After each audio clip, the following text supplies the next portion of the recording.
Hello friends, welcome to online engineering. यहाँ पे हम डिस्कस कर रहे हैं अपना प्री-स्ट्रेस कंक्रीट, और प्री-स्ट्रेस कंक्रीट में भी जो हम बात कर रहे हैं उसके इंपॉर्टेंट कोडल प्रोविज़न की बात कर रहे हैं। अगर यहाँ पे बात की जाए आपकी प्री-स्ट्रेस कंक्रीट के कोडल प्रोविज़न की, तो यहाँ पर आपको दोनों कोड पढ़ने पड़ते हैं, जिसमें हम पहला जो रिविज़न आया था आपके पास वो IS 1343 1980 के मुताबिक पढ़ना होता है, और जो दूसरा सेकेंड रिविज़न आया था आपके पास जो अभी लेटेस्ट है वो IS 1343 2012 के अकॉर्डिंग था। जो आपके पास 2012 का कोड है उसमें ही आपके जो पुराना डाटा है उसको भी मेंशन किया गया है, और जो उसके अंदर कुछ चेंजेस किए हैं उसको भी उसके अंदर मर्ज किया गया है। तो आप ध्यान रखिएगा कि जो भी आप कोड की स्टडी कर रहे हैं वो आप IS 1343 2012 के मुताबिक ही स्टडी कीजिएगा, क्योंकि जब उन्होंने प्री-स्ट्रेस कंक्रीट को एज ए कोड स्टडी किया है तो यहाँ पे उन्होंने ज़्यादा चेंजेस नहीं किए हैं, क्योंकि उनको चेंजेस इसीलिए करने पड़े क्योंकि जो हमारा RCC और PCC का जो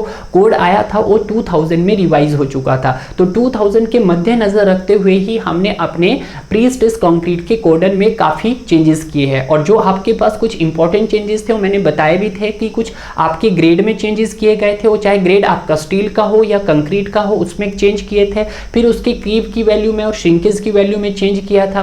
क्लियर है। और भी कुछ डाटाज होंगे जिनको हम अपने टॉपिक के साथ साथ कवर करने की कोशिश करेंगे डियर। बट यहाँ पे जो मेरी ये कोडल की जो सीरीज है, इस सीरीज में मैंने ये कोशिश की है कि आपके पास कम से कम 95% जितना भी कोडल का डाटा है उसको आप पूरी तरह से लर्न कर पाएं, और आपके एग्जाम जो भी एग्जाम दे रहे हैं वहाँ पर आप इससे जो जितने भी क्वेश्चंस पूछे जाएंगे उन क्वेश्चंस को बहुत अच्छे से सॉल्व कर पाएंगे। अगर हम प्रीवियस लेक्चर्स की बात करते हैं तो वहाँ पे आपने डिस्कस किया था कुछ ग्रेड ऑफ कंक्रीट के बारे में, ग्रेड ऑफ स्टील के बारे में, और कुछ वहाँ पे आपने कुछ लिमिट स्टेट सर्विसिबिलिटी का क्राइटेरिया भी डिस्कस किया था। हालांकि मैंने वहाँ नहीं बताया था कि लिमिट स्टेट का क्राइटेरिया क्या होता है, बट जब आप वहाँ पे कुछ कंप्रेसिव स्ट्रेसेस की स्टडी करते हैं, यानी कि डिफरेंट स्ट्रेसेस की बात करते हैं, जिसमें आपने किया था कुछ कंप्रेसिव स्ट्रेसेस की बात की थी, कुछ डायरेक्ट स्ट्रेस की बात की थी, कुछ आपने इनिशियल प्री स्ट्रेस की बात की थी, और कुछ आपने वहाँ पे अपने अंडर टेंसाइल स्ट्रेसेस की बात की थी। तो ये सारे जो क्राइटेरिया होते हैं ये under the limit state serviceability के अंदर आते हैं, और लिमिट स्टेट के भी किस कैटेगरी के अंदर आते हैं, आपके क्रैकिंग के कैटेगरी के अंडर आते हैं। क्लियर है। तो आज भी हम उसी को कवर करने की कोशिश करेंगे कि जितना भी आपका जो पार्ट्स रह जाता है उसको हम यहाँ पे कवर करने की कोशिश करेंगे। क्लियर है। तो यहाँ पे देखिएगा कि जो हमारे पास इंपॉर्टेंट कोडल प्रोविजन है आपके पास IS 1343 2012 का 4 किसका है, प्री स्ट्रेस कंक्रीट का है। इसमें हम बात कर रहे हैं अपने लिमिट स्टेट ऑफ सर्विसिबिलिटी की। किसकी बात कर रहे हैं, लिमिट स्टेट ऑफ सर्विसिबिलिटी की। लिमिट स्टेट ऑफ सर्विसिबिलिटी में जब हम इसको RCC में स्टडी करते हैं तो आपने वहाँ देखा था कि इसके बहुत सारे क्राइटेरियाज थे। जैसे वहाँ पे हमने डिफ्लेक्शन क्राइटेरिया देखा था, आपका क्रैकिंग क्राइटेरिया देखा था, आपका वाइब्रेशन क्राइटेरिया देखा था, और भी बहुत सारे क्राइटेरियाज वहाँ पे थे, फायर का क्राइटेरियाज था। बट जब आप एज ए इसको प्री स्ट्रेस कंक्रीट इसकी स्टडी करते हैं तो यहाँ पर मेनली आपके पास दो ही क्राइटेरिया रहते हैं, जिसमें हमारा सबसे पहले क्रैकिंग क्राइटेरिया रहता है और दूसरा डिफ्लेक्शन क्राइटेरिया रहता है। क्रैकिंग क्राइटेरिया के अंदर जो सबसे इंपॉर्टेंट रहता है वो रहती है इसकी कंप्रेसिव स्ट्रेसेस क्राइटेरिया। तो यहाँ पे अगर मैं बात कर देता हूँ कि जो क्रैकिंग क्राइटेरिया के अंदर एक सबसे इंपॉर्टेंट जो आता है वो आता है आपका स्ट्रेसेस क्राइटेरिया। कौन सा क्राइटेरिया आता है भाई, आपका स्ट्रेसेस क्राइटेरिया आता है। और स्ट्रेसेस क्राइटेरिया में आपने डिस्कस किया था लास्ट में कि जो स्ट्रेसेस क्राइटेरिया आपके पास रहता है एक टेंसाइल बेस्ड भी होता है, जिसमें हमने देखा था कि सर टाइप 1 स्टील होता है, टाइप 2 होता है और टाइप 3 होता है। क्लियर है। कितने देखा था आपने कि सर एक होता है टाइप 1 होता है, और दूसरा हमारे पास टाइप 2 मेंबर होता है, और तीसरा हमारे पास टाइप 3 होता है। क्लियर है। इनको मैं और ज़्यादा डिस्कस करूँगा अभी, बट आपको ये रिवाइज करा रहा हूँ। क्लियर है। बट यहाँ पे अगर हम बात करते हैं अपने प्री स्ट्रेस कंक्रीट के अंदर कि जो आपके पास लिमिट स्टेट ऑफ सर्विसिबिलिटी है उसका आपके पास इंपॉर्टेंट डील किसके साथ करती है। क्लियर है। अगर आपको पता होगा कि जब आपने यहाँ पे RCC की स्टडी की होगी तो यहाँ पे जो आपके पास लिमिट स्टेट ऑफ सर्विसिबिलिटी है वो किसके साथ डील करती है, तो उसका मेन पर्पस क्या होता था, तो उसका मेन पर्पस होता था वहाँ पे कि indicate the impending failure of the structures. देखिएगा कि जब हम क्या कर रहे हैं सर, कि जब हम आरसीसी के अंदर स्टडी कर रहे हैं किसको, लिमिट स्टेट ऑफ सर्विसिबिलिटी को, तो किसके साथ डील करता है, तो it indicate the impending failure of the structure, ठीक है। तो ये चीजें अगर आपको याद रहें और कभी कभी अगर इंटरव्यू के अंदर पूछ ली जाए कि जो हम लिमिट स्टेट ऑफ सर्विसिबिलिटी का जो क्राइटेरिया स्टडी करते हैं अकॉर्डिंग टू आरसीसी, तो उसको किसके साथ वो इंडिकेट करते हैं, तो जब भी आप आरसीसी में उसकी स्टडी करते हैं तो वो इंडिकेट करता है आपके पास impending failure of the structure. But जब हम इसकी बात करते हैं किसके अंदर, अपनी प्री स्ट्रेस कंक्रीट के अंदर, तो ये डील करता है इन case of pre stress concrete it deals with the discomfort of the occupancy. तो किसके साथ डील करता है आपके पास, discomfort of the occupancy.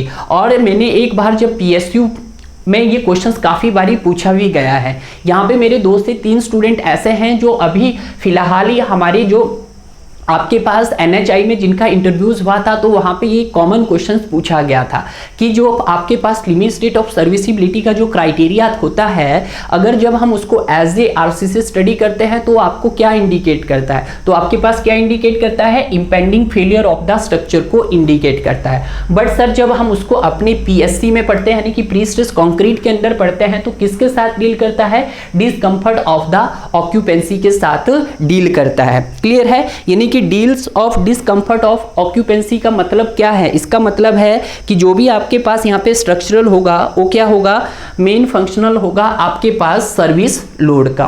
Clear है। अब देखिएगा इसके जो इंपॉर्टेंट क्राइटेरिया रहते हैं, क्रैकिंग रह सकता है, डिफ्लेक्शन रह सकता है, यहाँ पे मैं वाइब्रेशन भी लिख सकता हूँ भाई, वाइब्रेशंस हो सकते हैं आपके पास, और जितनी भी स्ट्रेसेस है वो भी इसके अंदर आती है। बट जब स्ट्रेसेस को हम कवर कर लेते हैं क्रैकिंग के अंदर। क्लियर है। अगर यहाँ पे बात की जाए आपके पास क्रैकिंग और डिफ्लेक्शन की, तो ये दोनों किसकी वजह से आते हैं सर, ये आते हैं हमारे पास due to creep and shrinkage की वजह से, क्रीप एंड श्रिंकेज की वजह से आते हैं। क्लियर है। तो ये पॉइंट्स भी आपको काफी ध्यान रखना है। थोड़ा सा क्रैकिंग क्राइटेरिया को रीड कर लेते हैं ताकि इससे रिलेवेंट जो भी क्वेश्चंस बने वो आप इजीली सॉल्व कर पाएं। यहाँ पे हम सबसे पहले बात करते हैं टाइप 1 की। टाइप 1 में क्या कहा था कि इसमें किसी भी प्रकार का नो टेंसाइल स्ट्रेस, और जब आपके सेक्शन में कोई भी टेंसाइल स्ट्रेसेस ना हो तो उस सेक्शन में क्या पॉसिबल होगा, पूरा का पूरा सेक्शन आपके पास कंप्रेसिव होगा। और ऐसा सेक्शन कहाँ पे पॉसिबल होता है, आपका प्री स्ट्रेस कंक्रीट के अंदर ही होता है। क्योंकि आरसीसी के अंदर आपने देखा था कि जो हमारा जो सेक्शन होता है वो 2 पार्ट्स में डिवाइड हो जाता है। न्यूट्रल एक्सिस के अबव आपका टेंशन भी हो सकता है और कंप्रेशन भी हो सकता है। न्यूट्रल वैसे ही न्यूट्रल एक्सिस का जब बॉटम वाला पार्ट होता है तो उसके नीचे भी आपके पास टेंशन भी हो सकता है और कंप्रेशन भी हो सकता है। जब आप उसको as a simply supported study करते हैं तो न्यूट्रल एक्सिस के जो नीचे का पार्ट होता है वो आपके पास कैसा होता है सर, वो टेंशन में आता है और उसका टॉप का पार्ट कंप्रेशन में आता है। उसी तरह से जब हम उसको एज ए कैंटिलीवर बीम की तरह स्टडी करते हैं तो सर उसका टॉप वाला पार्ट उल्टा हो जाता है, कंप्रेशन की जगह टेंशन आ जाता है और बॉटम वाले पार्ट में टेंशन की जगह कंप्रेशन आ जाता है। क्लियर है। तो ऐसी पॉसिबिलिटी होती है आरसीसी के अंदर। बट जब हम प्री स्ट्रेस कंक्रीट के अंदर पढ़ते हैं तो वहां पे जो आपके पास थ्रू आउट का जो सेक्शन बनता है वो कैसा बनता है, पूरा कंप्रेसिव बनता है। और हमारा जो मेन यहाँ पे फोकस रहता है वो भी यही रहता है कि हमारा जो थ्रू आउट का सेक्शन रहे वो कैसा रहे सर, कंप्रेसिव रहे। और सेक्शन का जो क्रॉस सेक्शन होता है वो भी क्या हो जाता है सर, रिड्यूस्ड हो जाता है। कैसे रिड्यूस होता है ये ध्यान दीजिएगा। अब मान लीजिए हमारे पास यहाँ पे एक सेक्शन है, ये एक आरसीसी का सेक्शन है, और पहले मैं आरसीसी के सेक्शन को आपको समझाता हूँ। ठीक है, यहाँ पे आपके पास न्यूट्रल एक्सिस है। न्यूट्रल एक्सिस या न्यूट्रल फाइबर भी इसको हम बोल सकते हैं। न्यूट्रल एक्सिस वो एक्सिस होती है जो आपके सेक्शन को 2 पार्ट्स के अंदर डिवाइड करती है। जिससे आपके पास न्यूट्रल एक्सिस के ऊपर का पार्ट, अभी मैं आपके पास एज्यूम कर रहा हूँ कि मेरे पास कैसा है सर, कॉम्प्रेसिव है, और न्यूट्रल एक्सिस के नीचे का पार्ट मेरे पास सर टेंसाइल में है, यानी कि टेंशन में है। क्लियर है। अगर मैं इस सेक्शंस की बात करता हूं तो कहां पे मुझे क्रैक्स डेवलप्ड होंगे, मेरे सर टेंशन जोन में क्रैक्स डेवलप्ड होंगे। जब आपके टेंशन जोन में इसके क्रैक्स डेवलप्ड होंगे तो आप यहां पे क्या प्रोवाइड कर देंगे सर, वहां पे प्रोवाइड कर देंगे अपनी लॉन्गिट्यूडनल बार, यानी कि रेनफोर्स मटेरियल यूज कर देंगे। और रेनफोर्स मटेरियल हम एज ए कौन से डालेंगे, यहाँ पे अपनी माइल्ड स्टील प्रोवाइड कर देंगे। क्लियर है। आपके पास कितने ही डाया की हो सकती है, डिपेंड करती है। अब यहाँ पे क्या होता है सर कि जो आपका ये कंक्रीट है, सपोज कीजिएगा मैंने यहाँ पे कुछ कंक्रीटिंग की फिलिंग की होगी, इसमें भी अपने टेंशन में भी की होगी और कुछ पार्ट मैंने उसके कंप्रेशन में भी की होगी। अब यहां पे क्या होता है कि जो आपके आरसीसी का जो सेक्शन होता है कि जो आपका कंक्रीट जो टेंशन साइड में आपने फिल किया है उसका कोई भी वो स्ट्रेंथ का काम नहीं करता है। उसका मेन रोल सिर्फ एक ही काम है कि जो भी आपके जो स्टील बार है वो उसको क्या करके रखे, वो होल्ड करके रखे। तो जो भी यहाँ पे ये जो एक्स्ट्रा आपने क्या लगाया है, कंक्रीट भरा है, ये तो आपका किसी काम का नहीं है।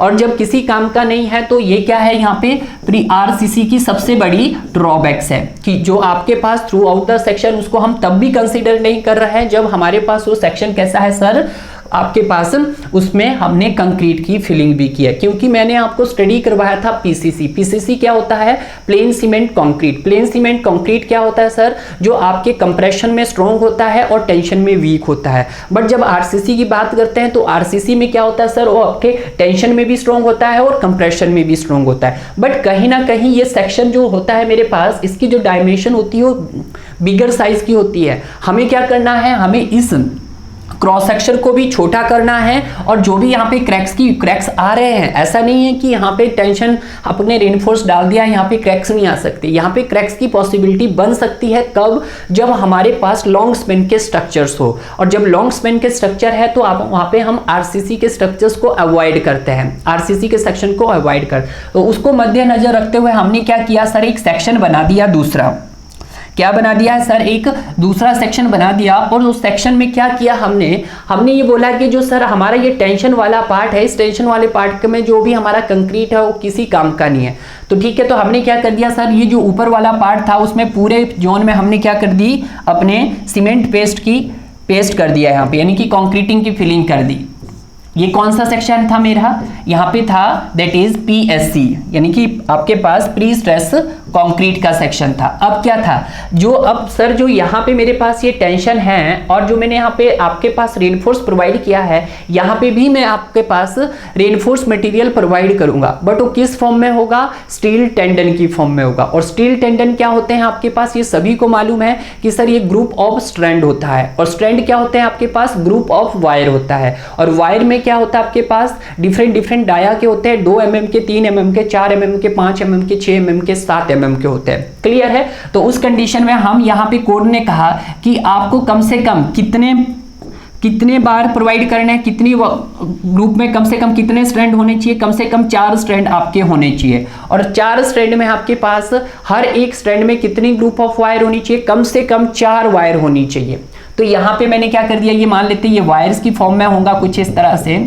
तो इससे क्या हुआ सर, पीएससी से क्या हुआ कि जो यहाँ पे मैं एक्स्ट्रा अपना क्या यूज कर रहा था, अपना कंक्रीट एक्स्ट्रा यूज कर रहा था, वो भी मैंने क्या कर दिया, यहाँ पे कम कर दिया। और जितना सेक्शन यहाँ पे था उस सेक्शन का मुझे आधा सेक्शन ही मिल पाया आपके प्री स्ट्रेस कंक्रीट में। तो इससे क्या हुआ, सेक्शन क्रॉस सेक्शन भी रिड्यूस हो गया और जो आपके क्रैक्स आ रहे थे अब वो क्रैक्स भी नहीं आ रहे थे। क्यों, क्योंकि यहाँ पे मैंने पहले से ही इस टेंशन को काउंटरएक्ट करने के लिए क्या प्रोवाइड कर दिया था, यहाँ पे एक कंप्रेसिव स्ट्रेसेस इंड्यूस करवा दी थी। और जो आपके पास कंप्रेसिव स्ट्रेसेस थी, जिसको हम इंटरनल स्ट्रेसेस बोलती है, वो किसका काम कर रही थी, यहाँ पे कंप्रेशन का काम कर रही थी, आपके टेंशन को काउंटरएक्ट कर रही थी। ठीक है, ताकि जो आपका टेंशन हो बैलेंस हो सके। और ऊपर से क्या लगा रहा था सर, मैं यहाँ पे लोड लगा रहा था। तो यहाँ पे आपका पूरा का पूरा सेक्शन क्या करने की कोशिश कर रहा होगा, कंप्रेस करने की कोशिश कर रहा होगा। जब कंप्रेस होने की कोशिश कर रहा होगा तो जो यहाँ पे हमने number of steel wires use की है वो भी क्या करेगी, वो भी आपके मतलब इन्वायरमेंट के कॉन्टेक्ट में नहीं आ पाएगी। और जब वो इन्वायरमेंट के कॉन्टेक्ट में नहीं आ पाएगी तो उसमें स्टील का कोरोजन भी नहीं हो पाएगा, यानी कि स्टील टेंडन का कोरोजन भी नहीं हो पाएगा। और जब कोरोजन नहीं हो पाएगा तो वहाँ पे क्रैक्स भी हमें क्या मिलेंगे, कम देखने को मिलेंगे, दिखने को मिलेंगे ही नहीं। ठीक है, यानी कि आपके प्री स्ट्रेस कंक्रीट में क्रैक्स नहीं होते हैं बट बहुत कम होते हैं, इसका भी कोडल डाटा है। देखिएगा, तो जब वहां पे कोई भी टेंसाइल स्ट्रेसेस नहीं है तो उस कंडीशन में all the section is fully compressive, तो पूरा सेक्शन कैसा हो जाएगा, फुली कंप्रेसिव हो जाएगा। जब फुली कंप्रेसिव हो जाएगा तो this section is known as fully pre stress, तो इसी सेक्शन को हम बोलते हैं फुली प्री स्ट्रेस सेक्शन होगा वो, मतलब fully pre stress concrete member होगा। क्लियर है। अब आता है टाइप नंबर 2। जब टाइप नंबर 2 मेंबर्स की बात करते हैं तो यहाँ पे क्या होता है, आपके पास टेंसाइल स्ट्रेसेस अलाउड होती है। क्या होती है, टेंसाइल स्ट्रेसेस अलाउड होती है, और यहाँ पे जो टेंसाइल स्ट्रेसेस की जो रेंज होती है वो आपके पास 3.1 से बढ़कर 4.5 तक इंक्रीज कर जाती है। अब आपके माइंड में एक आ गया है कि सर है तो पीएससी का ही मेंबर, यानी कि आपके पास प्री स्ट्रेस कंक्रीट का ही मेंबर, बट आज उसके ऊपर क्या आ गई है, टेंसाइल स्ट्रेसेस आ गई है। और टेंसाइल स्ट्रेसेस भी कितनी सर, आपके पास 3.1 न्यूटन पर एमएम से लेके 4.5 न्यूटन पर एमएम स्क्वायर तक की स्ट्रेसेस आ गई है। तो क्या उस कंडीशन में सर हमारे पास पूरा का पूरा सेक्शन क्या sir pre stress, fully pre stress हो सकता है? नहीं, फुली प्री स्ट्रेस भी नहीं हो सकता है, और यहाँ पे जो क्रैक्स भी आएंगे वो आपके विजिबल नहीं होंगे, वो आपको दिखेंगे नहीं, ठीक है, but no visible cracking. But उसके बावजूद भी यहाँ पे क्या है, क्रैकिंग विजिबल नहीं है। बेशक यहाँ पे टेंसाइल आएगी, इस रेंज में अगर टेंसाइल आ रही होगी तो यहाँ पे क्रैकिंग विजिबल नहीं होगी, और जब क्रैकिंग विजिबल नहीं होगी तो इसी सेक्शंस को हम क्या बोलते हैं, लिमिटेड सेक्शन बोलते हैं। लिमिटेड मींस कि उसमें कुछ आपके पास टेंसाइल स्ट्रेसेस है, बट टेंसाइल स्ट्रेसेस के कारण हो सकता था कि उसके अंदर क्रैकिंग आनी चाहिए थी बट नहीं आई, और जब नहीं आई तो इसी सेक्शंस को हम एज ए क्या बोलते हैं, लिमिटेड सेक्शन बोलते हैं। क्लियर है। नेक्स्ट अब आता है टाइप नंबर 3 मेंबर्स। जब हम टाइप नंबर 3 मेंबर्स की बात करते हैं तो यहाँ पे टेबल नंबर 8 में जाना है आपको। IS 1343 1980 में प्रोवाइड्स द हाइपोथेटिकल वैल्यूज, जो हमें किस तरह की वैल्यूज प्रोवाइड करता है, type number 3 members hypotheticals values provide करता है। हाइपोथेटिकल्स वैल्यूज का मतलब क्या होता है, हाइपोथेटिकल वैल्यूज का मतलब होता है कि इसकी जो हम एनालिसिस है, यानी कि जो आपके पास टाइप नंबर 3 मेंबर की जो एनालिसिस है, इसको हम एज ए इलास्टिक एनालिसिस करते हैं। इसकी कैसे एनालिसिस करते हैं, एज ए इलास्टिक एनालिसिस करते हैं। और जब हम इसकी एज ए इलास्टिक एनालिसिस करते हैं तो यहाँ पे क्या है, आपका क्रैकिंग अलाउड है, और जब क्रैकिंग अलाउड है तो यहाँ पे भी क्या है, आपका टेंसाइल स्ट्रेस क्या कर रही है, एग्जिस्ट कर रही है। और इसी सेक्शन को हम क्या बोलते हैं, इसी सेक्शन को बोला जाता है पार्शियली प्री स्ट्रेस सेक्शन। इसी सेक्शन को क्या बोला जाता है, ये लिख लीजिएगा, this section is known as partially pre stressed section, pre stressed section बोलते हैं। क्लियर है। इसको लिमिटेड सेक्शन बोलते हैं, इसको फुली प्री स्ट्रेस सेक्शन बोलते हैं, ठीक है, ये याद रखना। अब क्वेश्चन में पूछ लिया जाएगा कि इसको फुली प्री स्ट्रेस क्यों बोलते हैं, क्योंकि सर यहाँ पे कोई भी टेंसाइल स्ट्रेसेस नहीं होती। इसको सर लिमिटेड क्यों बोलते हैं, क्योंकि सर यहाँ पे टेंसाइल की जो रेंज रहती है वो 3.1 से लेके 4.5 तक रहती है। और सर दूसरा रहता है कि सर आपके पास थर्ड, इसको sir partially pre stress section क्यों बोलते हैं, क्योंकि सर जो इसके जो मेंबर्स होते हैं उसका हम एनालिसिस करते हैं एज ए हाइपोथेटिकल वैल्यूज, और जो भी आपके पास हाइपोथेटिकल वैल्यूज होता है वो बेस्ड होता है आपके पास, उसको एनालाइज किया जाता है एज ए इलास्टिक। क्लियर है। तो ये बातें हैं जो आपको यहाँ पे टाइप 1, टाइप 2 और टाइप 3 में देखने को मिलती है। अब यहाँ पे कुछ इंपॉर्टेंट नोट्स हैं जो काफी हेल्प करेंगे आपके एग्जाम के अंदर। Design the type of 3 members, कि जब आप थर्ड टाइप के मेंबर्स की स्टडी कर रहे हैं, जो मैंने अभी आपको पीछे डिस्कस करवाया, उसमें ध्यान देना कि the surface width of crack should not exceed 0.1 mm, कि जो आपके पास सर्फ अगर वहां पे क्रैकिंग आ भी रही है तो आपकी क्रैकिंग इतनी आनी चाहिए कि वो अपनी विद इन लिमिट्स में रहे। विद इन लिमिट्स मतलब 0.1 mm for aggressive environment condition, कि आपके पास 0.1 mm से ज्यादा एक्सीड नहीं करनी चाहिए aggressive environment condition. Aggressive environment का मतलब होता है आपके पास एक्सट्रीम कंडीशन। कौन सी कंडीशन, एक्सट्रीम कंडीशन।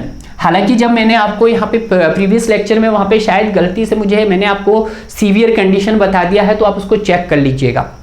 अब ध्यान दीजिएगा, सपोज कीजिएगा कि आप कोई अपना मेंबर डिजाइन कर रहे हैं, आप अपना ब्रिज को डिजाइन कर रहे हैं आप अंडर द सी लेवल। जब अंडर द सी लेवल आप ब्रिज को डिजाइन कर रहे होते हैं तो उस कंडीशन में जो आपकी क्रैकिंग विड्थ होनी चाहिए वो 0.1 mm से ज्यादा नहीं होनी चाहिए। क्लियर है? अगर वो 0.1 mm से ज्यादा एक्सीड कर जाएगी तो उस सेक्शन को हम क्या कर देंगे, रिजेक्ट कर देंगे। क्लियर है? नेक्स्ट पॉइंट क्या है, इन केस ऑफ अदर मेंबर, और इसके अलावा कोई अदर मेंबर्स हो तो उस केस में जो आपके पास क्रैकिंग विड्थ है, यहां पे लिखूं अदर मेंबर, तो उस कंडीशन में मतलब क्रैकिंग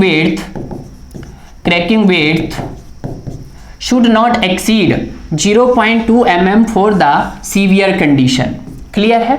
अगर आपके पास टाइप नंबर 3 मेंबर्स हैं और उस समय जो आपकी कंडीशन है वो अग्रेसिव इन्वायरमेंट वाली है, यानी कि आप अपने सी लेवल्स पे कोई ब्रिज का कंस्ट्रक्शन कर रहे होंगे, तो उस समय आपका जो मैक्सिमम जो लिमिट होनी चाहिए किसकी, आपके क्रैकिंग विड्थ की, वो 0.1 mm से ज़्यादा नहीं होनी चाहिए। अगर आप उसके अलावा कहीं और पे आप टाइप 3 मेंबर्स को डिज़ाइन कर रहे हैं तो उस कंडीशन में जो क्रैकिंग विड्थ होनी चाहिए वो आपके पास 0.2 mm से ज़्यादा नहीं होनी चाहिए। यानी कि फॉर एग्जाम्पल वहाँ पे मान लेते हैं कि आपकी सीवियर कंडीशन है। क्लियर है? तो इस तरह से आपको हमने ये भी कवर करवा दिया है। अब बारी आती है आपके पास सेकंड पॉइंट इसका, लिमिट स्टेट सर्विसिबिलिटी में डिफ्लेक्शन क्राइटेरिया। डिफ्लेक्शन क्राइटेरिया अगर हम बात करते हैं ये तो लेंथ टू डेप्थ रेशियो पे डिपेंड करता है। जो आपने स्टडी किया होगा कि जब आप इसको स्टडी करते हैं cantilever beam, simply supported beam and continuous beam, तो वहाँ पे L/D जो रेशियो रहता है आपके पास 7 रहता है, 20 रहता है और 26 रहता है। उसी तरह से जो आपका डिफ्लेक्शन क्राइटेरिया है वो भी किस पे डिपेंड करता है, आपकी लेंथ टू डेप्थ रेशियो पे डिपेंड करता है, जो आपने आरसीसी के अंदर पे पढ़ा होगा। ठीक है, जो आपके पास कितना रहता है सर, 7 रह सकता है, आपके पास 20 रहता है, 26। 7 किस में रहता है सर, कैंटिलीवर में रहता है, 20 किस में रहता है, सिंपली सपोर्टेड, और 26 किस में रहता है आपके पास, कॉन्टिन्यूस। तो उनको ध्यान में रखते ही यहाँ पे जो हमारा जो डिफ्लेक्शन क्राइटेरिया है उसको हम कवर करते हैं। देखते हैं पहला पॉइंट, ये जो आपके पास डिफ्लेक्शन क्राइटेरिया आ रहा है, यहाँ से तो हर बारी क्वेश्चंस देखा जाता है आपके एग्जाम के अंदर। ध्यान रहे, देखिएगा कि all the load including the effect of temperature. आज क्या है, आज इसने अपने स्ट्रक्चर्स के ऊपर लोड का इफेक्ट भी कंसीडर कर दिया है। क्लियर है? और साथ में टेम्परेचर का भी, क्रीप का भी एंड श्रिंकेज का भी। क्लियर है? And measure from the as cast level of the support, और मेजर कहां से किया जा रहा है उसको, cast level of the support of floor, roof and all the horizontal member of the section should not exceed span by 250। ध्यान दीजिएगा मैं क्या बोल रहा हूं कि जब हमने यहाँ पे किस किस का इफेक्ट कंसीडर किया सर, हमने सर इफेक्ट कंसीडर किया अपने लोड का भी, लोड का इफेक्ट कंसीडर किया, और किसका इफेक्ट कंसीडर किया सर हमने, और इफेक्ट कंसीडर किया EFF को मैंने इफेक्ट से रिप्रेजेंट किया, EF से ही रिप्रेजेंट करता हूं। लोड का इफेक्ट कंसीडर किया मैंने, और दूसरा किसका लोड, यहाँ पे टेम्परेचर का भी इफेक्ट कंसीडर किया, और तीसरा मैंने EF मतलब इफेक्ट, चौथा मैंने किसका किया सर, क्रीप का भी किया है, और फिर मैंने यहाँ पे किसका किया है आपके पास, श्रिंकेज का भी किया है। ठीक है? और उस कंडीशन में जो हमारा जो मैक्सिमम डिफ्लेक्शन होना चाहिए वो कितना होना चाहिए, डेल्टा मैक्स कितना होना चाहिए, should not be more than, या कह सकता हूं लेस देन रहना चाहिए आपके पास स्पैन बाई 250 की रेंज में, इससे कम ही रहना चाहिए। क्लियर है? अगर वो इससे कम है तो ये कंडीशन कौन सी होगी आपकी, सर्विसेबल कंडीशन। कौन सी कंडीशन होगी, सर्विसिएबल। तो कंडीशन हो जाएगी सर्विसेबल कंडीशन हो जाएगी। क्लियर है? ये बात ध्यान दीजिएगा। कब, जब आपके पास लोड का इफेक्ट भी कंसीडर किया जा रहा है, टेम्परेचर का भी, क्रीप का भी और श्रिंकेज का भी, तो उस समय आपका जो डेल्टा मैक्स रहना चाहिए वो लेस देन स्पैन बाय 250 रहना चाहिए। अगर ये इस रेंज में रहा तो आपकी कंडीशन क्या रहेगी, सर्विसेबल रहेगी। क्लियर है? पहला पॉइंट्स। दूसरा पॉइंट्स, अब ये तो पूछे थे तब पहले पूछते थे, जो आपका पेपर 2020 से पहले होते थे, तो वहां पे इस टाइप का क्वेश्चन डायरेक्ट पूछा होता। सिर्फ वहां पे इतना चेक करना होता कि ऑल लोड बोला है उसने, अगर उसने ऑल लोड का भी इफेक्ट कंसीडर किया, टेम्परेचर का, क्रीप का, श्रिंकेज का, तो डायरेक्ट आंसर लगा देते आप स्पैन बाई 250। बट आज वो ऐसा नहीं पूछता। आज कैसा पूछता है, अगर हम पिछले 2 साल के पेपर की एनालिसिस करते हैं, यानी कि 21 और 22, तो वहां पे कुछ डिफरेंट ही उन्होंने क्वेश्चन पूछा। आज उन्होंने उसको मेजर के क्राइटेरिया से पूछ लिया। कैसे, ध्यान दीजिएगा। सेकंड, यहां पे तो पहला क्वेश्चन ये तो ओल्ड स्टेज में था, जब हम पहले पढ़ते थे गुप्ता एंड गुप्ता। आज कैसे पूछा जा रहा है, आज पूछा जा रहा है कि what is the maximum deflection, what is the maximum deflection for the pre stress concrete member की बात कर रहा हूं मैं, member when the measured from the, कहां से मेजर्ड किया जा रहा है, from measured, when measured from the as cast level of the support, cast level of the support, cast level of the support, support of floor, floor, roof etcetera. आज इतना ही वो आपसे पूछ रहा है, तो उस कंडीशन में आपको बताना होता है मैक्सिमम डिफ्लेक्शन। तो उसने आज ये नहीं बोला है कि सर आपके पास वहां पे डिजाइन लोड भी है, आपके पास टेम्परेचर भी है, क्रीप भी है, श्रिंकेज भी है। आज उसने क्या दे दिया है, आपके पास मेजरमेंट का क्राइटेरिया दे दिया है। देखिएगा, मान लेते हैं कि यहाँ पे कोई आप ब्रिज डिजाइन कर रहे थे, ब्रिज के लिए हमारे पास कुछ यहाँ पर ये मेरे पास कुछ एंड अबैटमेंट्स होंगे, ये भी कुछ एंड अबैटमेंट्स होंगे, और इसके ऊपर ये मेरे पास कुछ फ्लोर का लेवल होगा, ये मेरे पास कुछ इसके ऊपर स्लैब का एरिया होगा, मतलब आपके ब्रिज का एरिया होगा। अब जो यहाँ पे ये बात कर रहे हैं, ये जो मेरे एंड अबैटमेंट्स हैं, क्या है मेरे पास ये एंड अबैटमेंट्स। यहाँ पे तो जो मैं इसको मेजर करूंगा, इसका जो डिफ्लेक्शन क्राइटेरिया है उसको कहाँ से मेजर करूंगा, उसको मैं एंड ऑफ दी सपोर्ट से मेजर करूंगा। लिखा हुआ है यहाँ पे, कहाँ से मेजर किया जाएगा, as cast level of the support, यहाँ से, इस लेवल से इसको मेजर किया जाएगा। तो यहाँ पे जो आपका डिफ्लेक्शन आएगा कुछ इस तरह से आएगा, बीम का कुछ इस तरह से, कुछ इस तरह से यहाँ पे डिफ्लेक्शन क्राइटेरिया दिखेगा आपको इस तरह से। तो इसको मेजर कहां से किया जाएगा सर, इसको कास्ट, इसको सपोर्ट ऑफ द लेवल, जहां से इसको सपोर्ट किया गया है आपकी रूफ को, आपके फ्लोर को, आपकी स्लेब को, यहां से।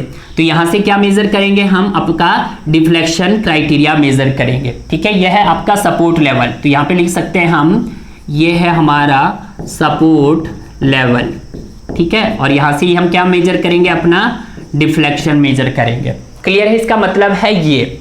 अब आता है नेक्स्ट बोल रहा है कि all the horizontal member of the section should not exceed. और ये भी क्वेश्चन पूछा जाता है कि व्हेन, अब थर्ड टाइप की प्रॉब्लम बनाता हूं ऐसी, कि when all the horizontal member, horizontal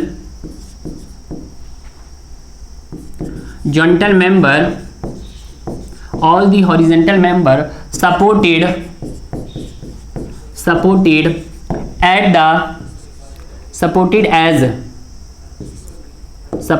as cast level of the support, then maximum deflection should not exceed, तो किससे ज्यादा एक्सीड नहीं करनी चाहिए। तो देखिएगा यहाँ पे तो एक लाइन थी, आपके पास इसी को पढ़ना होता है और बच्चे भी यहाँ पे इसी को ही पढ़ते हैं। अब इसी स्टेटमेंट को उसने क्या कर दिया है, घुमा दिया है, और किस किस तरह से क्वेश्चंस पूछ लिए। यहाँ पे जो बच्चे को यही लर्न रहता है पहले वाला, क्योंकि उसको पता है ऑल का इफेक्ट कंसीडर हुआ है, ऑल डिजाइन लोड कंसीडर किया है उसने, फिर उसके बाद टेम्परेचर, क्रीप और श्रिंकेज। बट जब बात की जाती है आपके पास ये दो, तो ये नहीं रहता है। अब इसके बाद फोर्थ टाइप की प्रॉब्लम भी यहीं से बनती है। कैसे, अब आपसे पूछ लिया जाएगा कि in case of horizontal member of the section the member should not exceed, sorry कैसे बनेगा ये भी मैं लिख लेता हूं। यहीं से बन सकता है कि in case of horizontal member of the section measured as the cast level of the support of floor roof then downward deflection should not be exceed. कौन सी डिफ्लेक्शन? Downward deflection. तो जो मैं आपको ये बता रहा हूं ये कौन सी डिफ्लेक्शन है? डाउनवर्ड ही डिफ्लेक्शन है, यानी कि जिसमें जो हम बात कर रहे हैं ये आपके पास कौन सी है? डाउनवर्ड डिफ्लेक्शन है। ठीक है, डाउनवर्ड डिफ्लेक्शन। या तो एग्जामिनर आपको क्या बोलेगा? डिफ्लेक्शन बोलेगा। और जैसे ये मैंने आपके पास 3 यहाँ पे स्टेटमेंट्स लिखवाई अलग अलग तरीके से, इसमें मैंने डायरेक्ट पूछा आपसे डिफ्लेक्शन।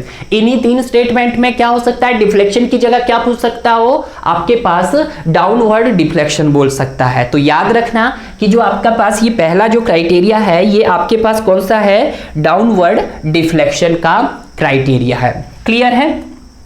अब बात आते हैं नेक्स्ट, अब आता है बी वाला पार्ट्स। ए पार्ट्स क्लियर हो गया है, बी पार्ट्स को भी हम कुछ इस तरह से ही कवर करने की कोशिश करेंगे डियर। अब यहाँ पे बी पार्ट्स के अंदर क्या है उसको अब ध्यान से देखिएगा।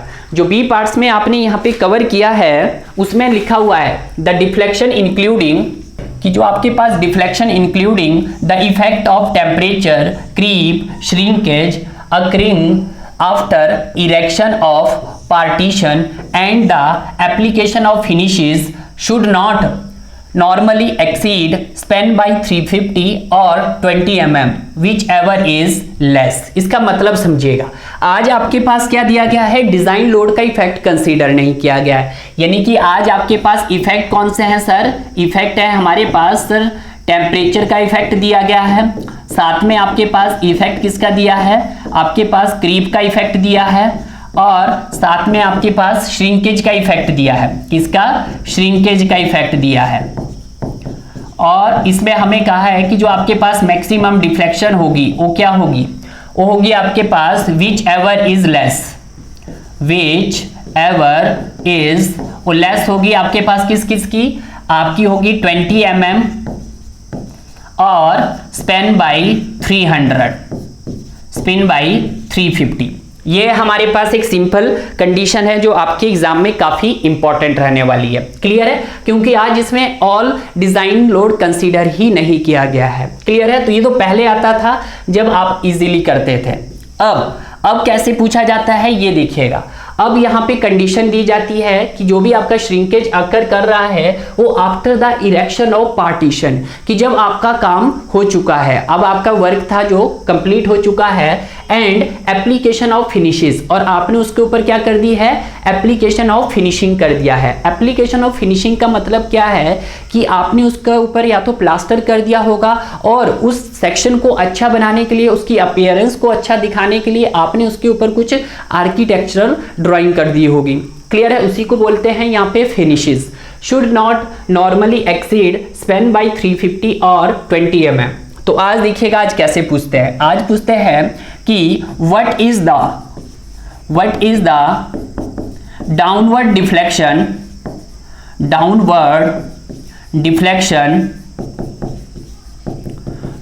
डिफ्लेक्शन या खाली डिफ्लेक्शन लिख देता हूं मैं, deflection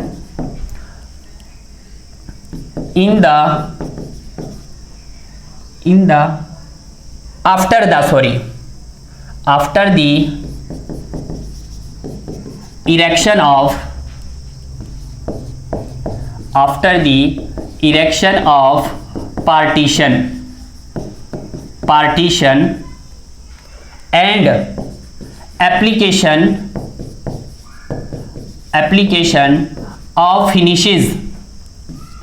application of finishes should not exceed। तो शुड नॉट किससे एक्सीड नहीं होनी चाहिए आपके पास? तो वही formula, should not exceed Spain by 350 और 20 mm which ever is less. Clear है? तो ये बात आपको क्लियर हो गई है। तो ये भी आपके किस डिफ्लेक्शन के अंदर आती है आपके पास? बी भी आपके पास डाउनवर्ड डिफ्लेक्शन के अंदर काउंट करते हैं हम। डाउनवर्ड डिफ्लेक्शन के अंदर काउंट करते हैं। जो आपके पास पहले दो क्राइटेरिया है, ए क्राइटेरिया और बी क्राइटेरिया, वो किसके अंदर आते हैं? आपके पास डाउनवर्ड डिफ्लेक्शन के अंदर आते हैं डियर। क्लियर है? तो ये चीजें आपको क्या हो जानी चाहिए? क्लियर हो जानी चाहिए, क्योंकि यही आपके एग्जाम के अंदर पूछी जा सकती है। क्लियर है? तो सेकंड वाला भी आपको पता लग गया क्या क्वेश्चन पूछ सकता है, किस लेवल के टाइप क्वेश्चन बन सकते हैं यहाँ पे, वो मैंने आपको बता दिए हैं। अब आता है आपके पास लास्ट है सी टाइप कैटेगरी। अब जब हम सी की बात करते हैं तो जब हम IS 456 2000 की स्टडी करते हैं तो उसको यहाँ पे इंक्लूड नहीं किया गया है, जो ये वाला है। और बट जो ये दो है आपके पास, ये दोनों आपके पास वहाँ पे इंक्लूड है, यानी कि किसके अंदर आते हैं? आपके पास डाउनवर्ड डिफ्लेक्शन के अंदर है। तो ये आपके पास एक इंटरव्यू क्वेश्चन भी हो गया है कि जब भी हम अपने RCC की बात करते हैं तो वहाँ पे जब आपके जो बीम का जो क्राइटेरिया होता है, बेंडिंग क्राइटेरिया, वो हमेशा कैसे रहता है सर? डाउनवर्ड रहता है, यानी कि डिफ्लेक्शन क्राइटेरिया डाउनवर्ड रहता है। बट जब हम अपने प्री स्ट्रेस कंक्रीट की बात करते हैं तो वहाँ पे जो आपका डिफ्लेक्शन और बेंडिंग क्राइटेरिया रहता है सर, वो आपका अपवर्ड रहता है। क्लियर है? क्लियर है सर। अब यहां पे देखिएगा, if finish are to be applied, कि क्या कर दिया है सर आपने finish to be applied, finish are to be applied to PSC, यानी कि प्री स्ट्रेस कंक्रीट, कि आपने अपने सेक्शन के ऊपर जो भी आपने प्री स्ट्रेस कंक्रीट का सेक्शन बनाया होगा उसके ऊपर आपने प्रॉपर फिनिशिंग कर दी। फिनिशिंग मतलब उसके ऊपर आपने चाहा तो प्लास्टरिंग कर दी, अगर उसको दिखाने में आपको लगना चाहिए कि वो सर अच्छा दिखे हमारा सेक्शन प्री स्ट्रेस कंक्रीट का, तो वहां पे कुछ आपने आर्किटेक्चर्स अपीयरेंस शो कर दी होगी। क्लियर है? उसको बोलते हैं फिनिशेस। क्लियर है? The total upward deflection should not exceed span by 300। तो उस समय जो आपका जो डिफ्लेक्शन होना चाहिए वो स्पैन बाई 300 से ज्यादा नहीं होना चाहिए, अनलेस यूनिफॉर्मली ऑफ कैम्बर्स। और जब आपने क्या किया होगा उसके ऊपर यूनिफॉर्मली कैम्बर्स प्रोवाइड किया होगा। आप कैम्बर्स क्यों प्रोवाइड करेंगे? क्योंकि वहां पे उसकी प्रोफाइल को देखते हुए ही हम उसके डिफ्लेक्शन को क्या कर पाएंगे? चेक कर पाएंगे। इसीलिए हम वहां पे क्या प्रोवाइड करते हैं? कैम्बर्स प्रोवाइड करते हैं। Between the adjacent unit can be insured. Clear? तो ये वेरी वेरी इंपॉर्टेंट है कि मान लेते हैं जैसे आपके पास ये कोई मेंबर था, ये हमारे पास प्री स्ट्रेस कंक्रीट का मेंबर है। अब जो ये प्री स्ट्रेस कंक्रीट का मेंबर है, इसको यहां से हमने क्या किया होगा? सपोर्ट किया होगा। इसको यहां से हम क्या कर देते हैं? सपोर्ट किया होगा। ठीक है, इसको देख लेते हैं भाई, थोड़ा सा इसको अच्छा बना लेते हैं ताकि आप, that is pre stress concrete member.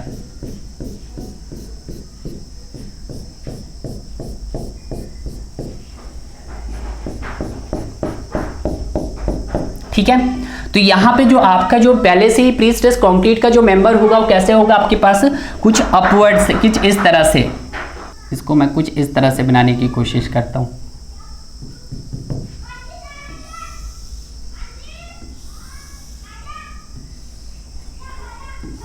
ठीक है, ये हो गया आपके पास फिर डेल्टा मैक्स। तो यहाँ पे जो आपके पास डिफ्लेक्शन होगा वो क्या होगा? ये होगा। तो जब हम इसकी डेल्टा मैक्स की बात करते हैं तो आपके पास किस कंडीशन में रहना चाहिए? स्पैन बाई 300 की रेंज में रहना चाहिए, ये वाला। ठीक है, तो ये चीज़ें आपको यहाँ पे ध्यान में रखनी है। क्लियर है?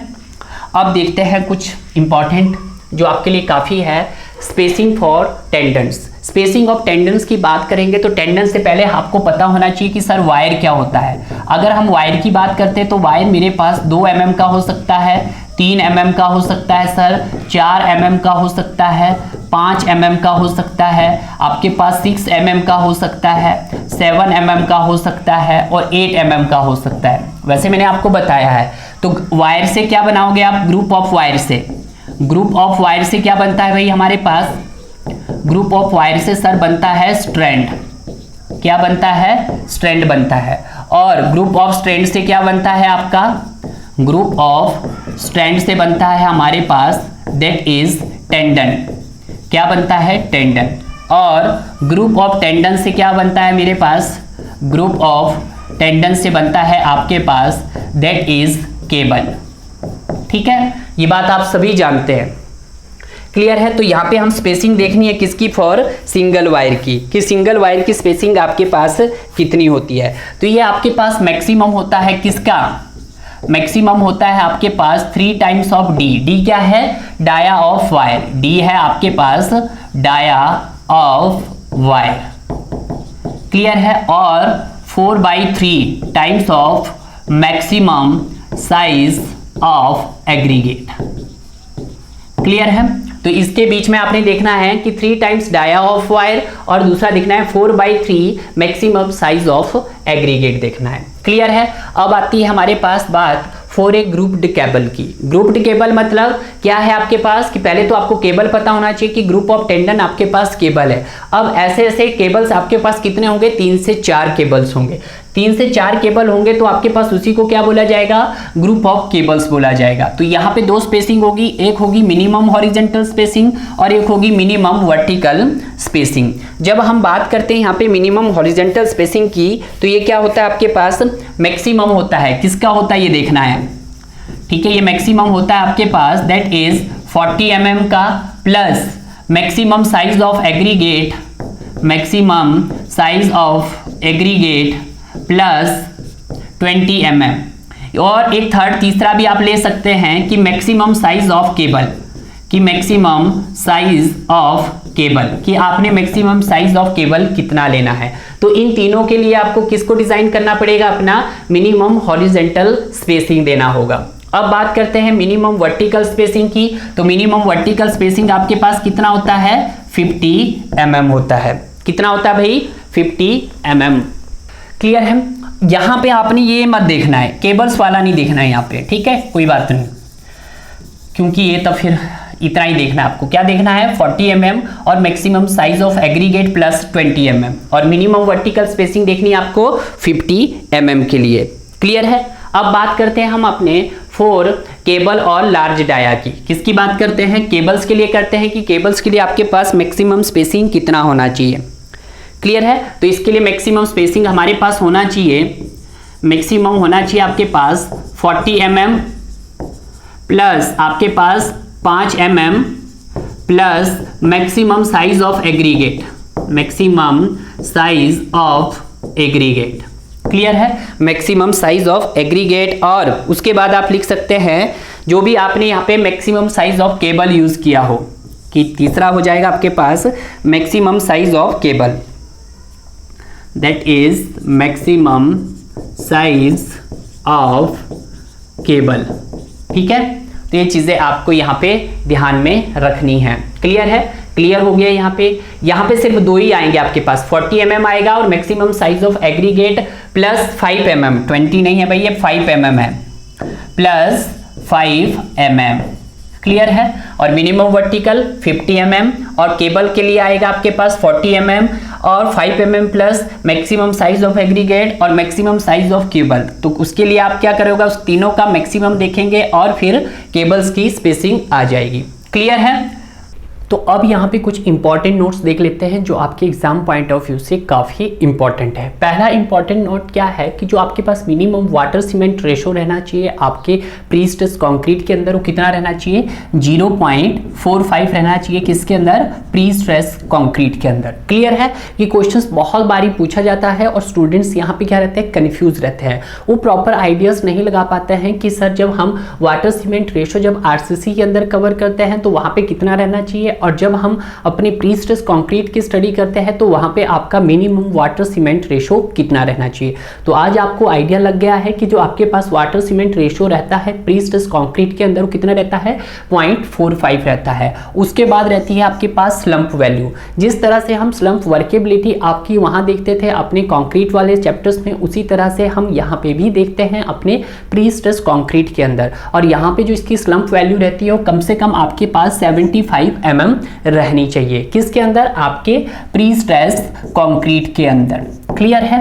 उसके बाद दूसरा इंपॉर्टेंट नोट्स है, और ये जो दूसरा और तीसरा इंपॉर्टेंट नोट है, इससे तो यार क्वेश्चंस इतनी बारी पूछे गए हैं कि मत पूछो, कि कम से कम हर एग्जाम के अंदर यहाँ से क्वेश्चंस पूछा ही जा रहा होता है। देखते हैं यहाँ पे कि normally creep and shrinkage losses in strain is approximately, किसका लॉस है यहाँ पे, आपके पास यहाँ पे लॉस क्रीप का लॉस भी दिया गया है और श्रिंकेज का लॉस भी दिया गया है। यहाँ पे जो स्टूडेंट सबसे बड़ी गलती करता है वो सिर्फ देखता है कि श्रिंकेज लॉस लिखा है और डायरेक्ट वो आंसर को टिक कर लेता है, वो क्वेश्चंस को पूरा प्रॉपर वे में नहीं पढ़ता है कि क्वेश्चंस में आपको पूरा क्या दिया है। उसमें क्वेश्चंस में आज बोला गया है कि सर क्रीप का भी लॉस दिया गया है और श्रिंकेज का भी लॉस दिया गया है, इन स्ट्रेन इज अप्रोक्सीमेटली कितना होना चाहिए आपके पास 0.008 होना चाहिए, यानी कि 8 इंटू 10 डेज की पावर -4 होना चाहिए।